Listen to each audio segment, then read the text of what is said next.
Hello guys, welcome और welcome back to my channel. I hope आप सभी लोग बहुत अच्छे होंगे। ये अभी एमटीएस के पेपर में एक क्वेश्चन आया था।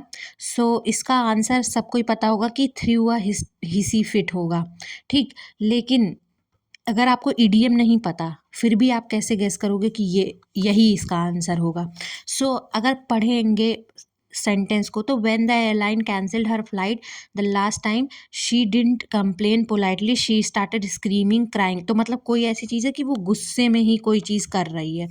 तो अब अगर सारे ऑप्शंस देखेंगे तो देखो, बाकी के ए सी डी बाकी के टॉप 200 में हैं। तभी मैं कहती हूँ कि टॉप 200 पढ़ना बहुत इंपॉर्टेंट है, क्योंकि टॉप 200 डायरेक्ट भले ना आए लेकिन एलिमिनेशन में आपकी बहुत हेल्प करेगा।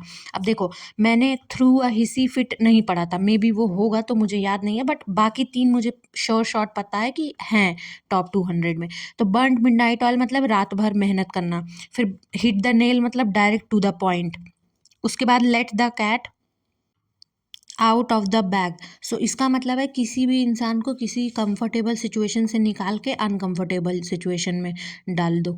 थ्रू अ हिसी फिट, इसका मतलब तो कुछ कुछ ऐसा ही होता है कि जैसे मतलब कुछ तो गुस्से वाली चीज़ है, लेकिन देखो वो रात भर पढ़ने का यहाँ पे कोई सेंस नहीं है। To the right point, hit the nail on the head, right point पे कोई सेंटेंस से मतलब नहीं है। लेट द कैट, अनकंफर्टेबल करवाया नहीं जा रहा है, वो गुस्सा हो रही है। तो अल्टीमेटली ऑप्शन एलिमिनेशन से ए सी और डी तीनों ऑप्शन एलिमिनेट हो गए और सिर्फ बी ही ऑप्शन बचा। तो अगर मुझे डायरेक्टली इस इडियम का मतलब नहीं भी पता था थ्रू अ हिसी फिट, तब भी मैंने ये क्वेश्चन को सही अटेम्प्ट किया, क्योंकि मुझे बाकी के तीन पता थे।